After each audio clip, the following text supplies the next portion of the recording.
Giving it back to the man. Dogecoin to the moon. Dogecoin, the internet currency. We'll see you on the moon. To the moon. We're going to the moon.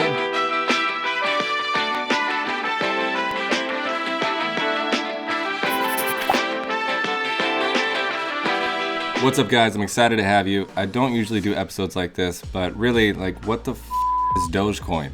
It came out of nowhere. It seems like it's taken the market by the throat. There's influence from so many directions, and I took the time this evening to look into a lot of the headlining stories just for you. So I hope you enjoy. I have all the timestamps inside of the comments. Check it out. Let's get right to it. They can explain it much better than I can, and it's crazy. And if you haven't invested, and just so you know, before you go ahead and browse through the comments, I'll do some of the work for you. We have an interview about Robinhood and what the hell happened. A Yahoo Finance interview about how it's affecting the market. Microstrategy CEO who's invested $10 million into Bitcoin currently, and Elon Musk's influence on what's going on.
The trading app Robinhood, not only in the news for its role in the frenzied trading around GameStop, AMC, and other speculative trades, but now Robinhood has restricted trading in cryptocurrencies after Bitcoin it rose. It is up about 20% today, and even Tesla's Elon Musk helping to move Bitcoin after a tweet. We've got our Dan Roberts on the case.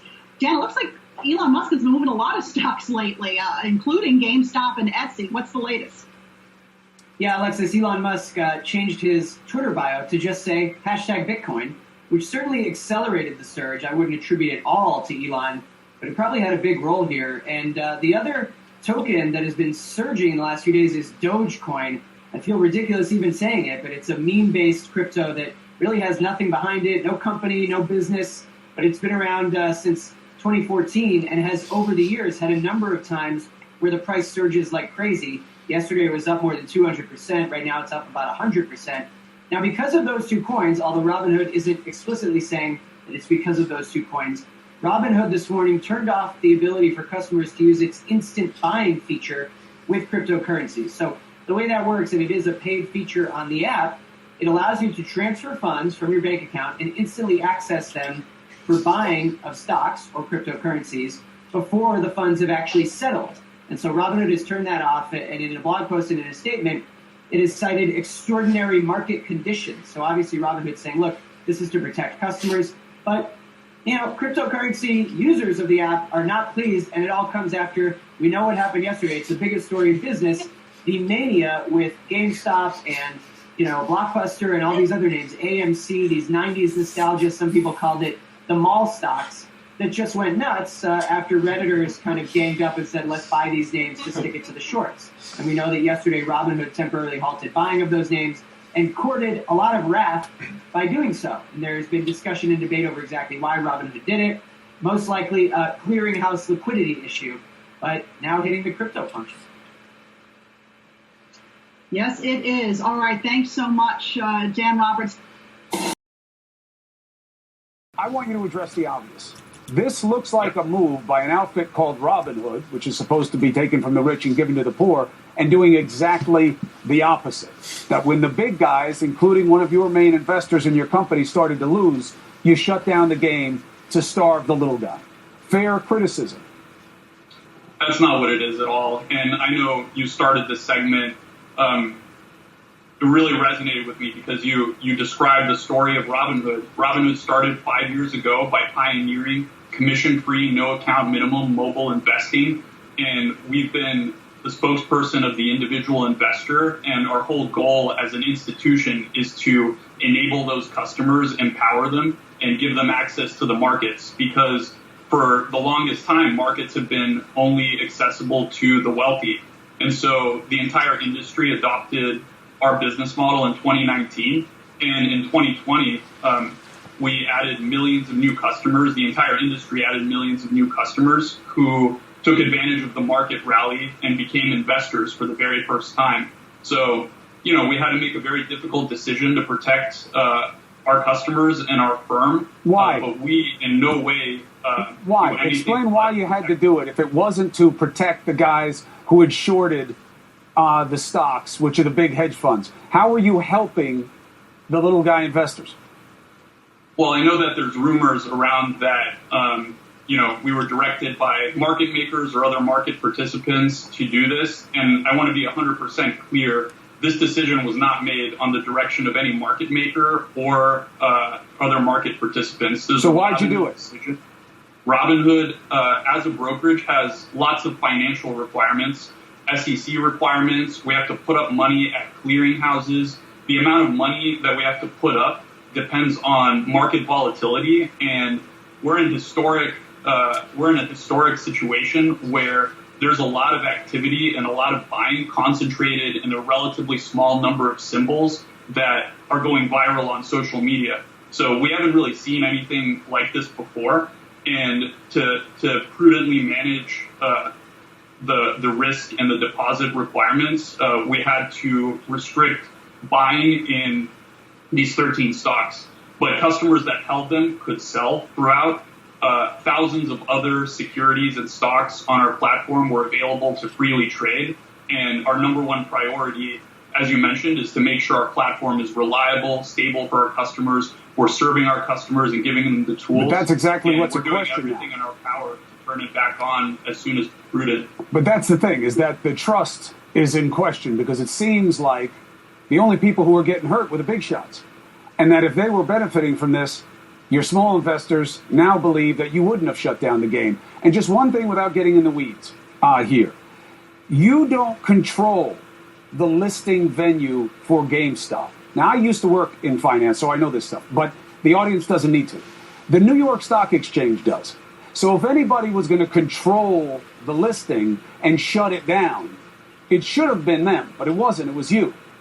And the reason that they do it is very limited. They do it because they think there's evidence of fraud, or they think that there needs to be a material disclosure by the company that hasn't been made. And that's done to protect the investor. You check none of those boxes here because you don't control the venue. You didn't know about any information that GameStop or any of these other stocks needed to put out. You don't have any reason to believe there's fraud that you've articulated.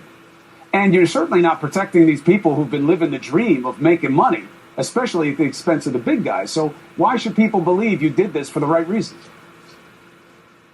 Well, we have no choice. We have to comply with all financial requirements. And the SEC hasn't said you had to do this. Well, lots of brokers have to comply with these financial requirements and have issued restrictions on some of these names. And this is an industry-wide thing. You yourself mentioned that other brokers this week have imposed restrictions. And not speaking for other firms, but for Robinhood in particular, this isn't because there's deals happening with market makers we route to or market participants. But then why did you allow people to keep selling but not buying? The reason that is so troubling to people is that they were making money buying the stock because they were against the short side. And so by enabling them to sell but not buy, it sounds like you were allowing the hedge funds, and again, one of them owns a piece of you, and they had a big short position, and that looks like a stinky conflict that you didn't come out straight on from the start. Address that. Well, none of that had anything to do with our decision to do this. Again, this was just looking at regulatory requirements, financial requirements, and we 100% will always protect our customers, where the entire business is operating to empower individual investors and has been since its founding. And that's what Robinhood is committed to continue to do. So we don't want to restrict buying in these 13 stocks. We're doing the best we can to re-enable it, as long as it's operationally and prudent from a deposit standpoint. For just $67, you can make as many videos as you want, and you never need to pick up a camera or use any fancy editing. Wow. He's the founder of Wallstreetbets, and he founded it 9 years ago, but did step away from it last year. He's also the author of Wallstreetbets, How Boomers Made the World's Biggest Casino for Millennials. Jamie, great to have you with us, aptly named in the book. And actually, you did predict, I think, some of what we're seeing here with these Redditors talking about buying these stocks that were heavily shorted. But did you ever imagine this could happen when you founded the platform? Like I said, I predicted the trajectory where things were going, but by no means did I predict the timing of the magnitude. This thing has happened so quickly, so fast. I think the turning point was when I saw yesterday the White House was commenting on this story. I can't imagine that I ever envisioned this happening. You've been quoted as calling this a train wreck happening in real time. What do you mean by a train wreck?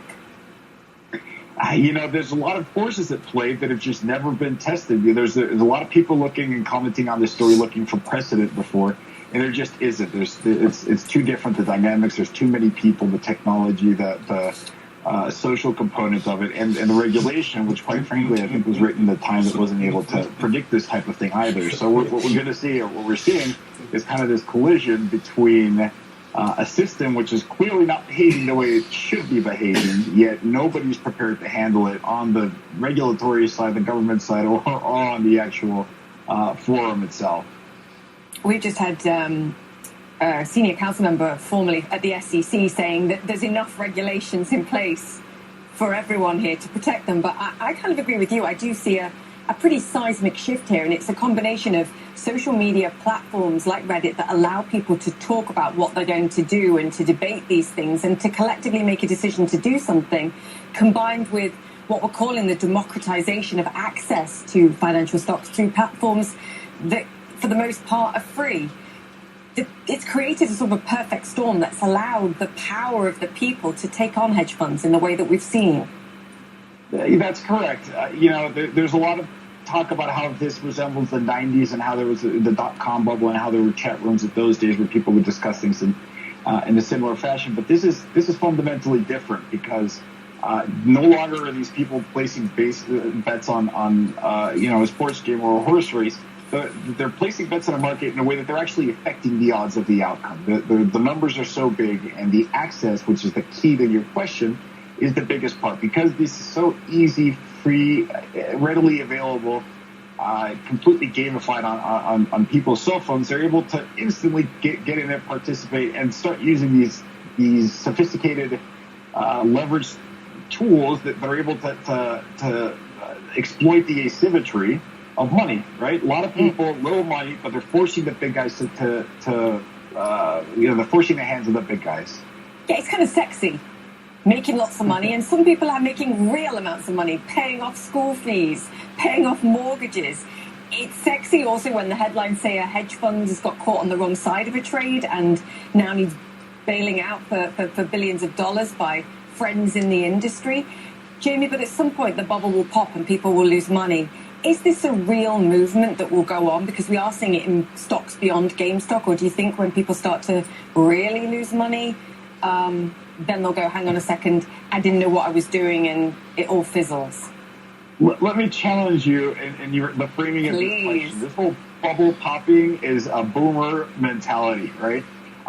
What is a bubble? Oh, thank you. A bubble, it's just this idea that the stocks are going to change direction. You know what's going to happen when this quote bubble pops? In other words, when the stock starts falling, these people are going to switch to buying puts, which is a bet that the price is going to go down, and they're going to make money on the way back down as well. A bubble to them is just, hey, what direction should we buy today? Should we buy up or down? And they're agnostic as to what happens. None of these people are buying the shares. They're buying stock options. Not all of them, Jamie. Come on. I agree with you that there are a lot of smart people that got in early, and a lot of smart people will be buying options on this on the downside or on the upside. But not everybody, and some people will get really badly hurt. It's actually not a game. Right. No, it's not, but it is, if you want to call it, a zero-sum game, right? There is, for every trade, there is a person that makes money and a person that loses money. Admittedly. That's the rule since the inception of Wall Street. Guess what? Every time you see a transaction, there's somebody that made money and there's somebody that loses. I am curious what you think, not only about the pretty dramatic pullback we've seen in the price of Bitcoin since that peak earlier this month, but also what you think about continuing to add to your pile, why doing so right now makes sense. Well, it's not volatile to an investor with a 1 to 4 year time frame because it's boringly spectacular for the past decade. It's up 200% or more, pretty much on average every year for 10 years running. It's volatile for traders, but traders like volatility, so they're getting the volatility they like. It's attracting a lot of capital in the asset class. I think it's having a stellar year, and 2021 is going to be really good for Bitcoin.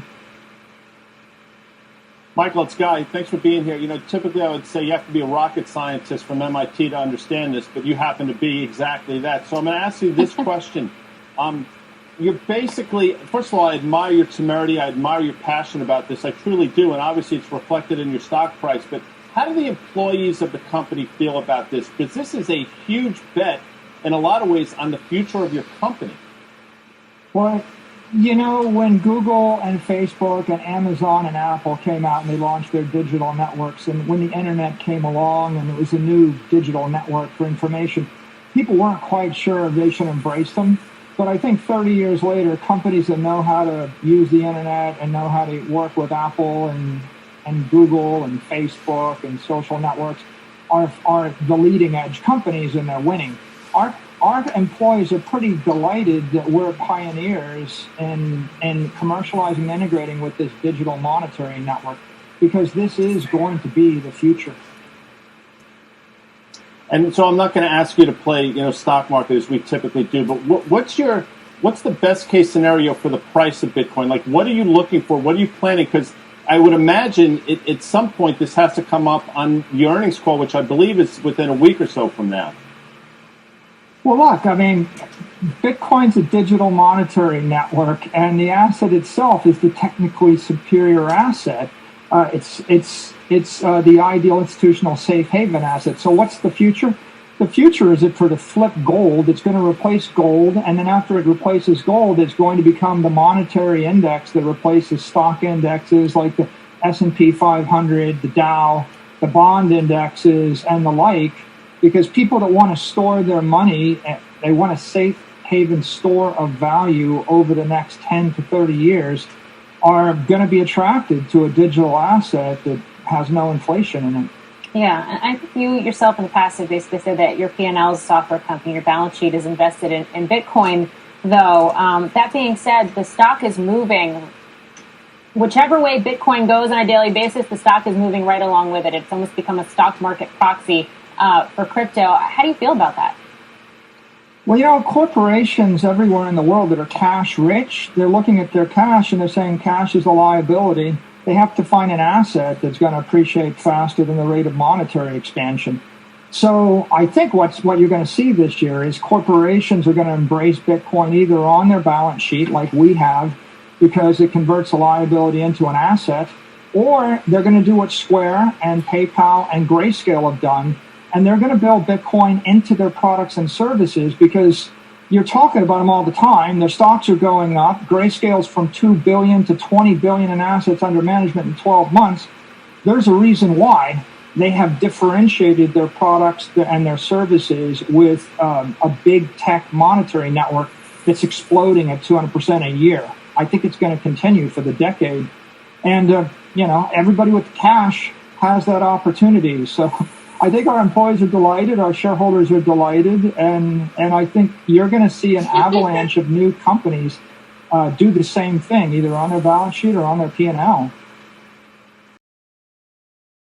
Discuss where all this came from, of course. We've been covering how it came from Reddit's forum, Wallstreetbets. Want to bring on a member of that forum to chat about this now. Louis Rossman joins us on the show. Louis, thanks for coming on here, man. I know that you were kind of watching what was playing out in Wallstreetbets for quite some time. The last couple days, you joined as a formal member. Talk to me about what it was like to see this theory in GameStop play out, and what made you want to jump in and play along as well. The first few things I want to make clear is that I am a member, but no one individual member or group represents it. It's a group of, over this point, over 4 million people. So I'm just a person that clicked the join button. When I started reading the actual due diligence on it is when I realized why they were buying in, which was that there is over 120% of these shares shorted, which means that at some point, the hedge funds that made this very risky bet are going to have to jump in. And rather than short it this much to where they could cover at a reasonable price, they shorted more than the actual available shares, which would mean that they would then have to cover. And I was honestly, I didn't actually read the whole due diligence. I just saw people buying GameStop in the beginning, and I thought, this is an obsolete retailer. And then it went from 4 to 14, and I said, okay, whatever. Went to 20 to 30 to 40. And then once it hit 40, that's when I actually started reading the due diligence section, because they do have a due diligence section that is very separated from the part where people post things in a humorous fashion. And there is sometimes some fairly good stuff there. And that's when I realized, now I see what you're doing. This is not a meme anymore. There's actual fundamentals behind the reason that you are doing this. And at some point, I said, once it got to 104, I said, fine. I will put in like less than 1% of my portfolio so that if it goes to zero, I won't care. But if it does continue to go up, I can say I was part of this moment in history. Luis, you've probably heard there's a lot of debate that's happening right now about what this all means, what the motivation is behind some of these traders. And to your point, you're right. There are millions of traders that are on this forum. Everybody doesn't speak with the same voice. But how much of this do you think is really about sending a message to the institution?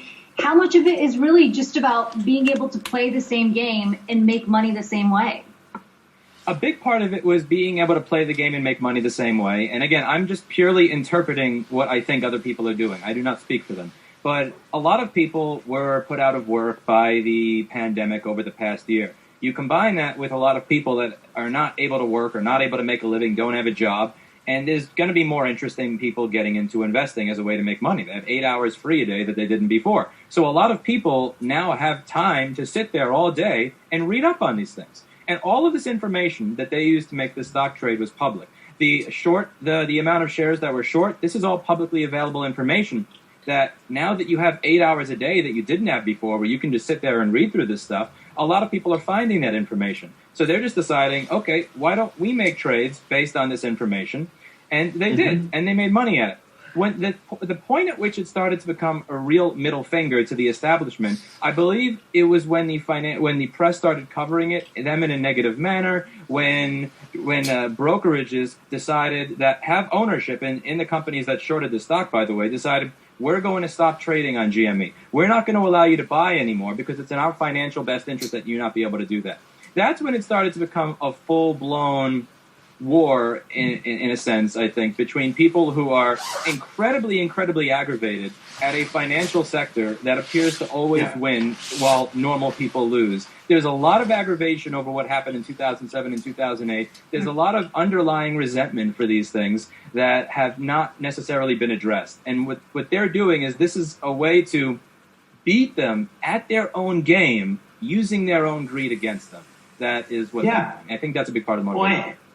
Well, and to your point, too, I mean, we're talking about things that were publicly out there, and these are things that anyone can look up and trade on. But specifically, I think the thing that's new here is you're grouping together a bunch of people who might not have a lot of capital to work with. Who knows what the individual players are, but might not have a lot here to team up and take on some very big institutions. On the front of the anger you're addressing, though, when you look at that, I'm looking at Wallstreetbets right now, a lot of chatter about this new lawsuit filed against Robinhood. And there are, I assume, a lot of people who may point to the fact that once we saw that announcement of trading getting, not allowed to buy shares in these companies, it kind of triggered the negative price moves we saw. What's the sentiment you're hearing among traders in the forum now about kind of that anger now targeted towards those brokerages? That's market manipulation. That is at best immoral, at worst illegal. The SEC should investigate it entirely. So they are claiming that when normal, average, everyday people decide that they are going to look up research on how a stock is shorted and then purchase that stock at retail price, that is market manipulation.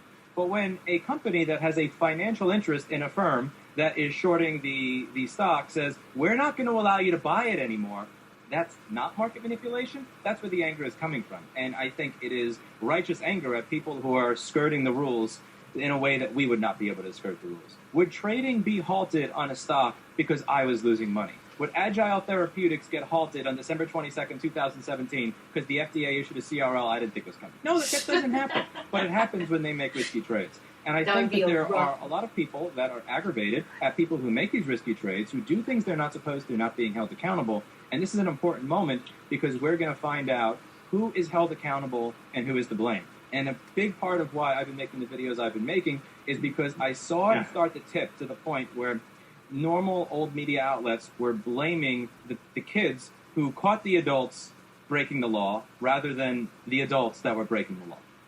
Yeah, I want to be very clear, too, because that was not what we were doing here at Yahoo Finance, for viewers who might be tuning in to hear what you're talking about here with us today. And I appreciate that very much. I appreciate that. And I was kind of blown away by the technical analysis shown there in the Reddit thread, because it was very deep, and we saw our charts featured in those videos as well, which made us happy. But when you think about maybe where we go from here, obviously, as you said, you didn't throw a lot of money into this, but you did see it run up. You jumped in. You want to be part of a movement. I wonder how many people join you in that feeling here as we see GameStop now at 263, whether or not they're going to be holding, whether or not they might say, look, I don't care about profiting anymore. Now it's more about sending that message you're talking about. Well, what's very interesting is that it is currently holding the price that it is holding in spite of the fact that people are literally not able to buy in. So the whole concept of supply and demand is that when demand goes up and supply is down, price goes up. But when demand goes down and supply is the same, that the price is then going to go down. So you have demand that has been artificially decreased by brokerages that have decided, and that may wind up being illegal, to not allow you to purchase the stock. And in spite of that, this is holding over $200, which I think is absolutely insane. When I read that they were not going to allow people to purchase this stock, that you could not purchase even if you wanted to, I was looking at that thinking, this is going to go down to $10. The fact that it's holding over 200 is a real sign of solidarity between the people that just want to see the individuals that took this corrupt action burn. Louis, you said that the anger against the establishment stems all the way back to the financial crisis, and you could argue at the time there was a lot of anger directed at sort of the institution, largely because individual investors, individual homeowners were the ones that were sort of left with the bag. And the argument this time around has been, you've heard it from the institutional investors who say, look, these individuals should be warned about the risk. They don't know enough about the risk going in. How much of that do you think should be a part of the discussion?